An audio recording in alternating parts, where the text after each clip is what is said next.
Hey everybody, and welcome to DocTalk. Today I am so lucky to be joined by Emily Yates, one of Very's one and only perfect CCI coaches. So Emily, please tell us all a little bit about yourself. Yeah, thank you so much for having me. I am Emily Yates. I'm a CCI certified recovery coach. I actually was inspired to get into this work after traveling my own recovery journey. I was very fortunate that I did have a great support system, but I reflected many times of like, oh my gosh, I'm so lucky to have the support system I do and I did. And for those who don't always have that, like what a great thing as a coach to be able to offer Mm, that to people. And so as a coach, I'm really here and available for kind of like the here and now challenges of recovery. So, you know, it's one thing to go to therapy appointments and nutritionist appointments and to feel inspired on those calls or in those offices, but what do you do with all of that information and all that inspiration when you leave? What does that look like? And so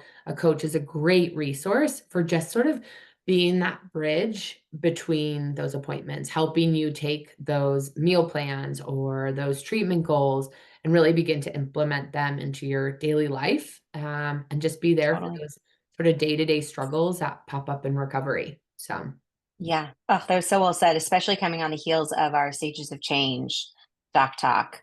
I mean, that's a really hard thing to move through each stage, but a coach literally provides that cheerleading and that structure and that implementation that people are looking for to move from contemplation to planning and execution. I love mhm, it. Okay. So we're talking about values-based care today. And I'm yes. curious if you can share your insights of how you see values having such an important value, I will admit, pun intended, in someone's recovery journey. Yeah, I mean, I kind of am speechless because I don't know where to start. Like, I think it's so important. Yeah, I think for me, having, like I said, having traveled my own journey and being able to understand and tap into my values, it was such a key piece of my recovery, that it really, I don't know, there's so many benefits to being able to tap into your values, but the first thing is being able to really label your values and understand them and totally. appreciate them. I think when we're in recovery, we always talk about like, what's your why? Why are you recovering? And really our why is based off of our values. And so a great place to start is in that value piece of what are my intrinsic, my individual values, and that is what fuels that why that I feel like you're always asked, like, why are you doing this? What's your why? Totally. So Well, and if anything, I'm thinking maybe to help those that might be watching that have never had this presented to them, how do we even define value? I mean, there's lots of connotations that people could assume, but what is the purpose? As you said, it's that intrinsic, individualized priority or mhm, construct that guides decisions. So, kind of like having a lighthouse on a mhm, peninsula, it doesn't matter how dark or tumultuous the stormy waves may be, you can look for that lighthouse to yeah, find your bearing. And so that's really what we mean by value. It can be an entity, it can be a purpose, it can be a personality characteristic. It's really self guided. So I'm mhm, curious, how do you first introduce to someone who's never identified their values before?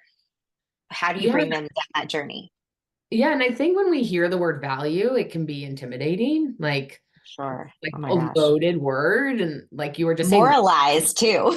yeah. So so if you're listening to this and you're like, oh gosh, like this sounds too big, like there are, like you're saying, there's ways to figure it out. There's ways to narrow it down. I did um just like a card sorting, and they have them online or they have handheld decks. I did a hand, I'm old school. I like a hand just like this. Yes, love it. And you go through and it's a process and you want it to be a process. You want to take the time. Like, if this is something that you really are going to dive into, like light the candle, like put the mood music Mm, on, like give yourself that opportunity to slow down and listen to yourself and tap into yourself in that way. If the cards feel clunky and maybe you're more creative, I think a mood board is a great way. Just, go through magazines, go through Pinterest, like what are the images, what are the pictures that are standing out to you? And then step back from that and be like, what are the general themes here? What am I seeing? Am I seeing a lot of nature? Am I seeing a lot of meals with family? Am I seeing I don't just whatever it is, whatever those themes are, and that can be a great way to sort of figure out and give yourself some idea. Another one is just who's your role model and why are they your role model? Like what inspires you about those people? How does that person reach you? What do you admire about that person? And again, that's another great way to sort of begin to see it.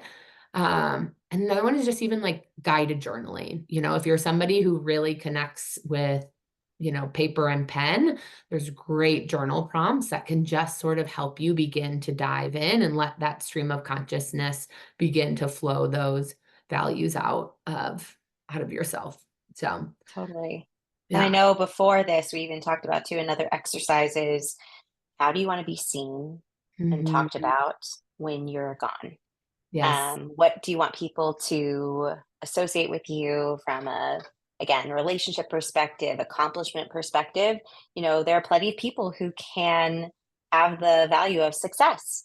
Mhm. There are people who can have the value of connection. I mean, these are all different concepts, and everyone has their individual right and Mhm. perspective to name their values and connect with them how they want to. So I love how you already illustrated a few ways of doing it. And if anything, knowing that another way to identify values is a matter of paying attention to where things have hurt before. If you have Mm. felt pain in scenarios, that might indicate that there is action misalignment from value. And Oh, that that's pain is great. actually an indicator of something that needs to be realigned appropriately. Much like when you go to a chiropractor. I mean, again, Mhm. I've had musculoskeletal pain. You go to a chiropractor, you get your spine in Yeah. alignment. Whoo, so much Yeah. better. Yeah. Yeah. I think that's a great one. And I think, if anything, you've said something before that's really cool that initially when people are getting into this recovery journey, usually it's at the behest of someone else or it's for Mm. someone else. And it seems like from what you said and also practice, right? Like this gives people an opportunity to make it about their own personal needs versus the needs Yeah. of others. Can you say more Yeah. about that? Exactly. I think kind of like two parts of this. One, yeah, I think a lot of times, you know, when we begin a recovery journey that is um brought to us or inspired by loved ones, caregivers, doctors, and we feel really out of control in the process. And so when we align with our values, it gives us an opportunity to be the author of our journey. Like, why am I doing this? How do I want this recovery to look? How am I living my life now that is not in line with my values? And it just takes that sort of like, you need to get this done to be like, I am doing this for a bigger purpose. I am doing this so I can live my life in line. Um, and that can be, especially when we're starting out recovery, I think can be really challenging. I don't want to sugarcoat that. I think, with my clients, we talk a lot about ED self versus healthy self. And I think when we Mhm. first begin, you barely even know who's who, like what voice is talking to you. And, I know on here you guys talk about diet culture. And I know when I started my recovery journey, I really thought my values were diet culture. Like I was so Mhm. in it. I was brainwashed by the system. I was in my eating disorder. If somebody had asked me, like, what are your values? I would have said all the stuff my eating disorder was telling me. And that's why those exercises are important because they give you an opportunity to shut that voice up for a little bit and be like, what what are my values outside of this other voice that I'm hearing. And so again, it's that piece of sort of like letting this be your journey. You're not just doing what diet culture is telling us to do. You are writing your own path Yeah. through that. How did you come to that incredible insight? Because I do think, especially now that diet culture gets mislabeled as wellness and Mm-hmm. health and wellness pursuits, how did you come to that awareness that actually all along what you were valuing was not true to what actually brings you joy and fulfillment? Yeah, I mean, like all of this, I mean, we always hear recovery is a process, recovery is a journey. I think if you Yeah. talk to my team, they'd be like, wow, Emily's come a long way.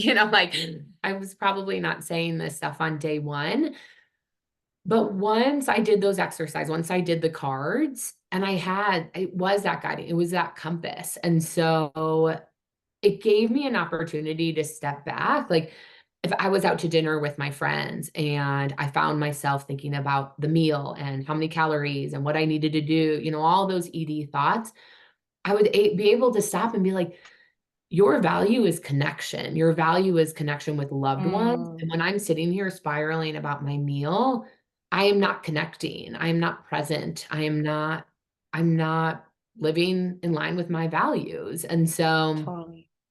it was just a lot of, I think, those moments where, I would want to, my ED would be telling me, go work out versus go out to lunch with your friend, and I'd have to step back and be like, okay, this is a really hard choice because my ED is telling me that I want to go work out.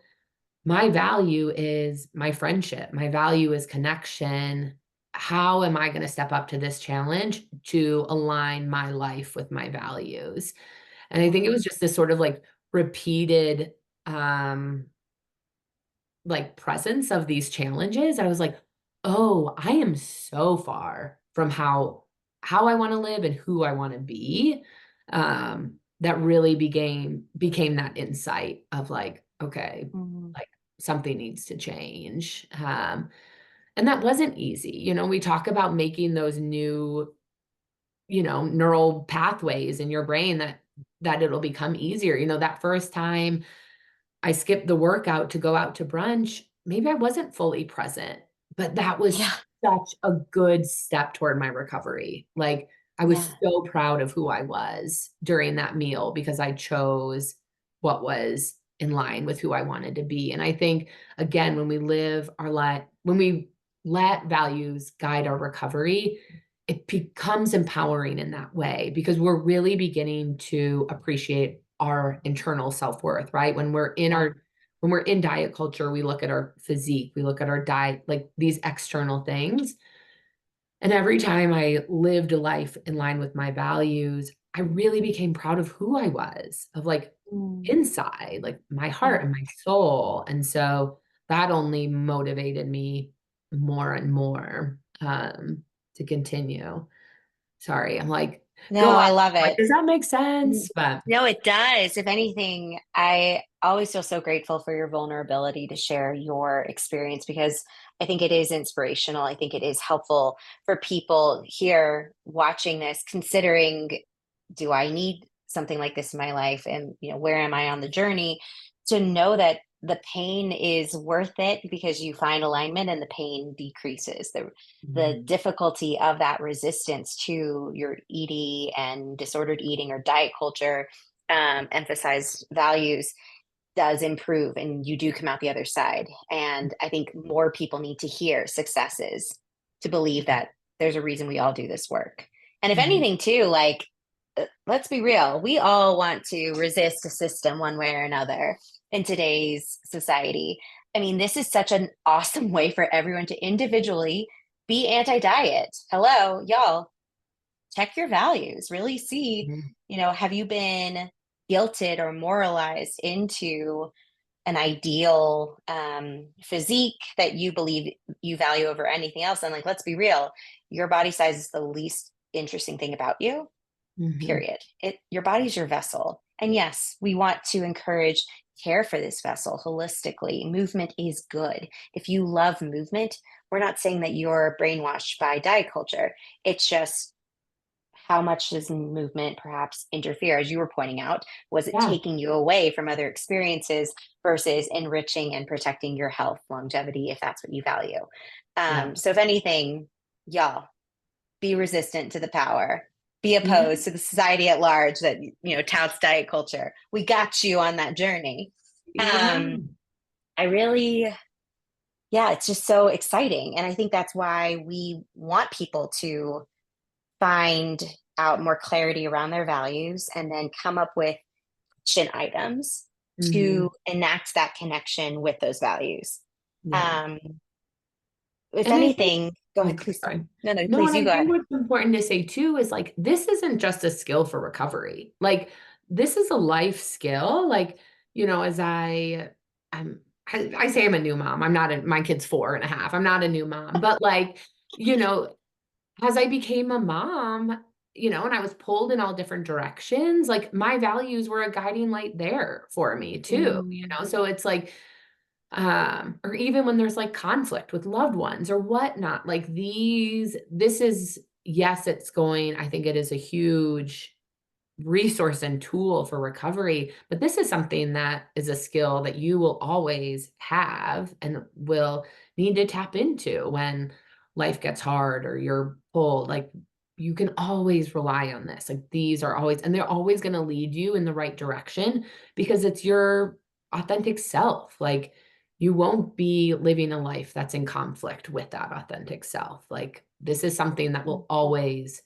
carry truth for yeah. Well, as you said, it informs other tools you need in life and can benefit from, like boundaries. This Mhm, is the basis of boundary formation. When you realize what you value, what is precious to you in your mhm, existence as a human, it makes it a lot easier to communicate to others who function outside of that paradigm of what you need from them to have a relationship, what you expect out of interactions. You actually reduce a lot more painful interactions mhm. by applying this in your Yeah, life. Yeah. Oh, I just love it. If anything, too, what I know we've also talked about before is when someone is, and we're going to switch back to the ED perspective, there's a lot of hyper focus on the here and now. You're so deeply focused on what's in front of you, this meal, this, weight goal, and you get lost in the weeds and you miss everything else around you. You miss that bigger picture mhm, and values like that lifeline. Can you yeah. tell us a little bit more about that? Yeah, I think that's great. It's, just like you're saying, I know for me when I was in my recovery, it was, this meal felt like the biggest thing or, this pound or this, like, I was so focused just on that here and now. And so often I felt like my team was like, pull back, like, let's zoom out, Emily, let's zoom out and look at the big picture. And I think, values are that piece that you can take with you that will help you zoom out. Do you know what I mean? Mhm. Again, like I always go back to just like a meal with friends. When you're like, oh, it's just this one meal, but when you can zoom out and be like, no, look at all that I'm gaining in this one meal. I'm gaining this connection. I'm gaining this great conversation. My heart is fuller.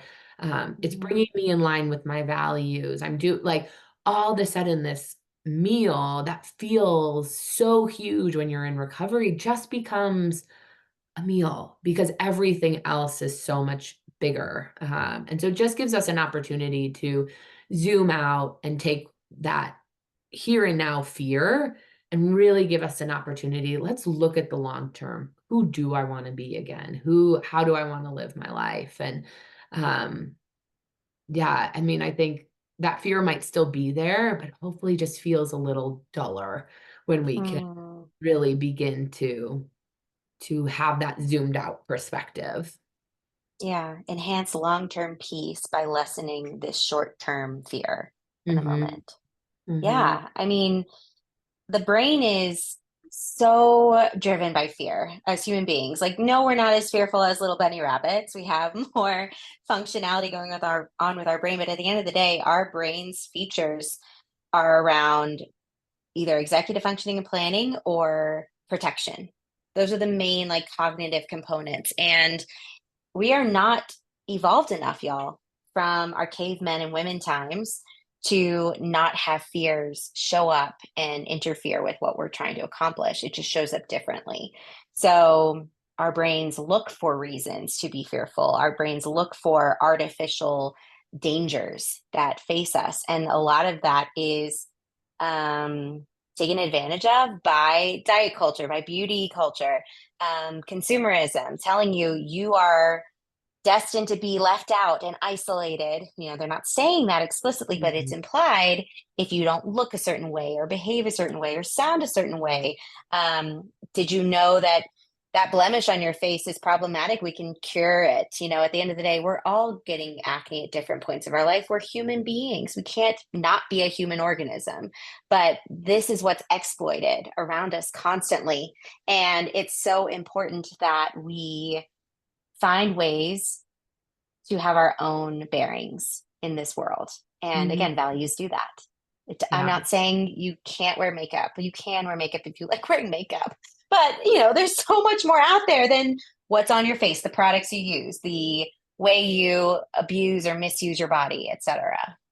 Yeah, and I think that's great. Like, sometimes it's, easier to vision something when you've got like another picture. Like I almost look at it as, if I have a jar and Mm, I'm living my life and I'm thinking about my body and my hair and I'm filling my jar with all these things, I don't have room for a life outside of that jar, yeah, And then, but if I begin to live my life in line with my values, if my value is nature and connection with loved ones, and I'm going on hikes and I'm getting outside, like I'm filling my jar with other things. And it almost without even, I mean, yes, recovery is hard and you're going to have to try, but without even trying, it's like there's not enough space for the other chatter anymore. Like I filled my jar with all these other things that bring me so much true happiness that there's yeah, not room to, yeah, like there might be days when I'm like, oh, my jeans are a little tight, but I'm not going to give up space in my jar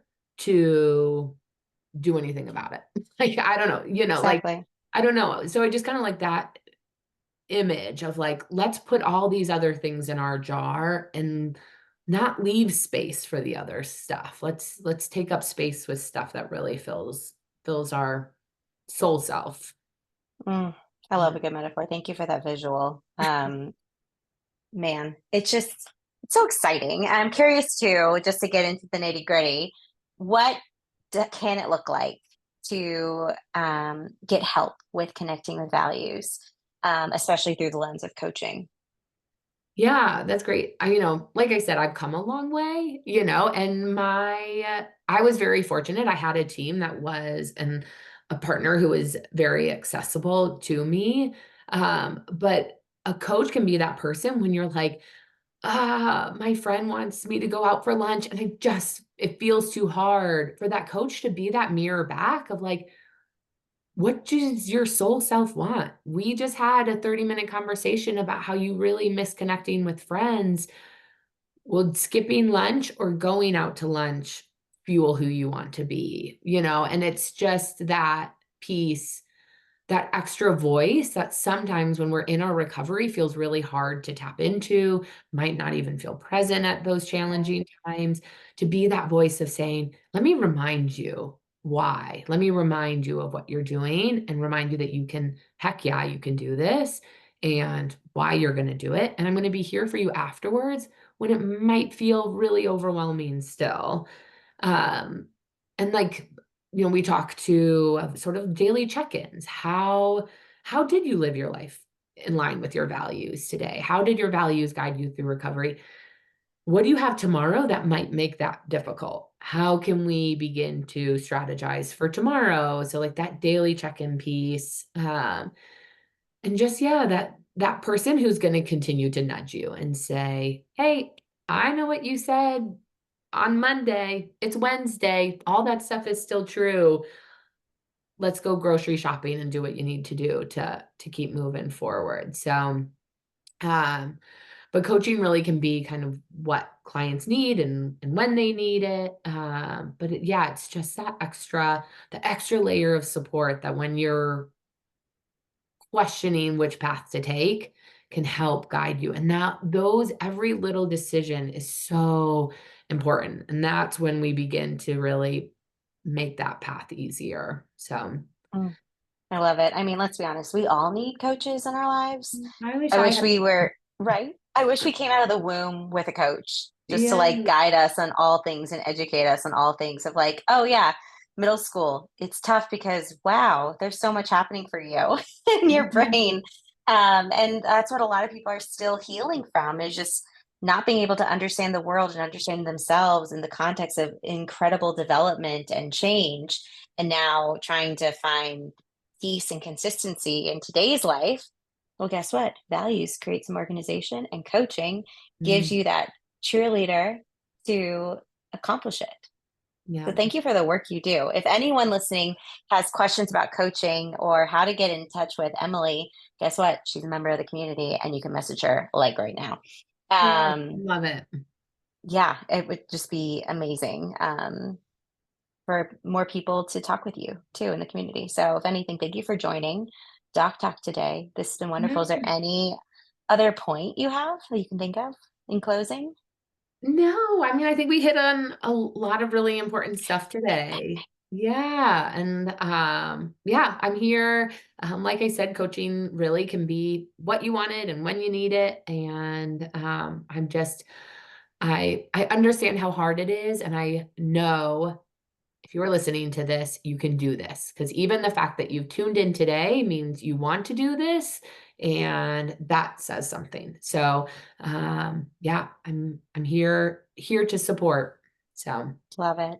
yeah. Well, thank you again. This has been Doc Talk. Join every Friday for more exciting information, and we'll see you next time. Bye. Thanks, Erin. Bye.